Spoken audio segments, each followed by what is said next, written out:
Hello everyone, welcome our channel personal tutor. आज हम इस वीडियो में डिस्कस करने वाले हैं बहुत ही इंपॉर्टेंट टॉपिक और इंटरेस्टिंग टॉपिक जिसको आपको पढ़ने में काफ़ी इंटरेस्ट आएगा। ये टॉपिक है क्लास 6 एनसीईआरटी बुक का। तो चलिए पढ़ते हैं और जानते हैं अक्षांश समांतर रेखाओं के बारे में। हम पिछले वीडियो में डिस्कस कर चुके हैं कि ग्लोब में जो समांतर रेखाएं होती हैं हम उनको अक्षांश समांतर रेखाएं कहते हैं। अब इन अक्षांश समांतर रेखाओं के बारे में हम डिटेल डिस्कशन करेंगे इस वीडियो में। तो चलिए पढ़ते हैं। विषुवत वृत्त यानी जो 0 डिग्री होता है, आपको फिगर में साइड में दिख रहा होगा कि विषुवत वृत्त 0 डिग्री यानी 0 अंश का होता है। उत्तर ध्रुव 90 डिग्री उत्तर तथा दक्षिणी ध्रुव 90 डिग्री दक्षिण होता है। के अतिरिक्त इन तीनों के अतिरिक्त 4 महत्वपूर्ण अक्षांश समांतर रेखाओं में होते हैं। कौन कौन से? उत्तरी गोलार्ध में कर्क रेखा आपको डायग्राम में दिख रहा है, 23.5 अंश उत्तर पे होता है, ठीक है। दूसरा, दक्षिणी गोलार्ध में मकर रेखा, ये मकर रेखा ये आपको दिख रही होगी 23.5 डिग्री यानी 23.5 अंश दक्षिणी पे होता है। और तीसरा, विषुवत वृत्त के 66 यानी 66 हाफ 66.5 डिग्री अंश उत्तर पे है। और विषुवत रेखा के 66.5 आधा होगा, इसका 66.5 का हाफ होगा, तो इसे कहते हैं 66.5 दक्षिणी पर अंश दक्षिणी पर है। तो आपको इस फिगर में दिख रहा होगा, मैं क्लियर दिखाती हूँ। ये है कर्क रेखा, ये है मकर रेखा और ये है दक्षिणी ध्रुव वाला व्रत और ऊपर है ये उत्तरी ध्रुव व्रत। तो आपको समझ में आया कि समांतर रेखाएं जो अक्षांश होती हैं उनमें विषुवत व्रत, उत्तर ध्रुव और दक्षिण ध्रुव के अलावा भी 4 इंपॉर्टेंट रेखाएं होती हैं, जो में मकर रेखा, कर्क रेखा, दक्षिणी ध्रुव और उत्तरी ध्रुव आते हैं, ठीक है, विषुवत व्रत के। आगे बढ़ते हैं। अब समझते हैं पृथ्वी के ताप कटिबंध। कर्क रेखा एवं मकर रेखा, अभी हमने पीछे डिस्कस किया कि कर्क रेखा कहाँ है, 23.5 डिग्री उत्तर पे, और मकर रेखा कहाँ है, 23.5 डिग्री दक्षिण में, के बीच सभी अक्षांशों पर सूर्य के में एक बार सूर्य वर्ष में एक बार दोपहर में सिर के ठीक ऊपर होता है। इसलिए इस क्षेत्र में सबसे अधिक ऊष्मा प्राप्त होती है तथा इसे उष्णकटिबंध कहा जाता है। तो उष्णकटिबंध किसे कहा जाता है? कर्क रेखा और मकर रेखा के बीच वाले एरिया को हम उष्णकटिबंध क्षेत्र कहते हैं। क्योंकि वहाँ पर सूर्य वर्ष में एक बार दोपहर में सिर के ठीक एकदम ऊपर होता है और सबसे अधिक ऊष्मा यही इसी क्षेत्र में प्राप्त होती है। कर्क रेखा तथा मकर रेखा के बाद किसी भी अक्षांश पर दोपहर का सूर्य कभी भी सिर के ऊपर नहीं होता। ध्रुव की तरफ सूर्य की किरणें तिरछी होती जाती हैं। इस प्रकार उत्तरी गोलार्ध में कर्क रेखा एवं उत्तर ध्रुव व्रत तथा दक्षिणी गोलार्ध में मकर रेखा एवं दक्षिण ध्रुव व्रत के बीच वाले क्षेत्र का तापमान मध्यम रहता है, इसलिए इसे शीतोष्ण कटिबंध क्षेत्र कहा जाता है। तो आपको समझ में आया पृथ्वी का ताप कटिबंध में उष्ण कटिबंध किसको कहते हैं और शीतोष्ण कटिबंध किसको कहते हैं। चलिए आगे बढ़ते हैं। उत्तरी गोलार्ध में उत्तर ध्रुव व्रत एवं उत्तरी ध्रुव तथा दक्षिणी गोलार्ध में दक्षिण ध्रुव व्रत एवं दक्षिणी ध्रुव के बीच के क्षेत्र में बहुत ठंड होती है। क्यों? यहाँ सूर्य क्षितिज से ज्यादा ऊपर नहीं आ पाता, इसलिए इसे शीत कटिबंध क्षेत्र कहते हैं, ठीक है। अब जानते हैं देशांतर क्या होता है। अभी तक हमने अक्षांश पढ़ा, अब हम समझेंगे देशांतर क्या है।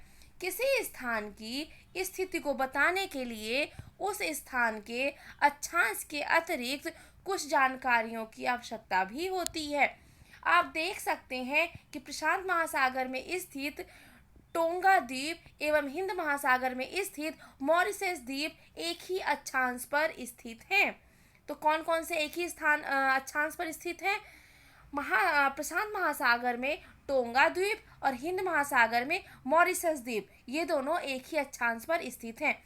उनकी सही स्थिति जानने के लिए पता करना होगा कि उत्तर ध्रुव को दक्षिणी ध्रुव से जोड़ने वाली संदर्भ रेखा से पूर्व या पश्चिम की ओर इन स्थानों की दूरी कितनी है। इन सभी रेखाओं की देशांतरी यमुनोत्तर कहते हैं तथा उनके बीच की दूरी को देशांतर के अंशों से नापा जाता है। प्रत्येक अंश को मिनट में तथा मिनट को सेकंड में विभाजित किया जाता है। ये अर्धवृत्त हैं तथा उनके बीच की दूरी ध्रुवों की तरफ बढ़ने पर घटती जाती है एवं ध्रुवों पर शून्य हो जाती है, जहाँ सभी देशांतरी यमुनोत्तर आपस में मिल जाती हैं। ठीक है, समझ में आया कि देशांतर किसे कहते हैं? कि देशांतर समांतर रेखाएं जो विषुवत रेखा के समांतर होती हैं। अब उसको 36 काटने वाली जो रेखाएं होती हैं हम उन्हें देशांतर कहते हैं। ठीक है, इन शॉर्ट में आपको समझा दी मैंने। अब अक्षांश समांतर रेखाओं से भिन्न सभी देशांतरी यमुनोत्तर की लंबाई समान होती है। अब अक्षांश समांतर रेखाएं से भिन्न सभी देशांतर जो यमुनोत्तर लंबाई होती है वो समान होती है, इसलिए इन्हें सिर्फ मुख्य संख्याओं में व्यक्त करना कठिन था। तब सभी देशों ने निश्चय किया कि ग्रीनिच, जहां ब्रिटिश राजकीय वेधशाला स्थित है, से गुजरने वाली यमुनोत्तर से पूर्व और पूर्व पश्चिम की ओर गिनती शुरू की जाए। इस यमुनोत्तर को प्रमुख यमुनोत्तर कहते हैं। तो क्या हुआ? अक्षांश रेखाओं से भिन्न सभी देशांतर यमुनोत्तर की लंबाई समान थी, तो इन्हें मुख्य संख्याओं में व्यक्त करना कठिन था।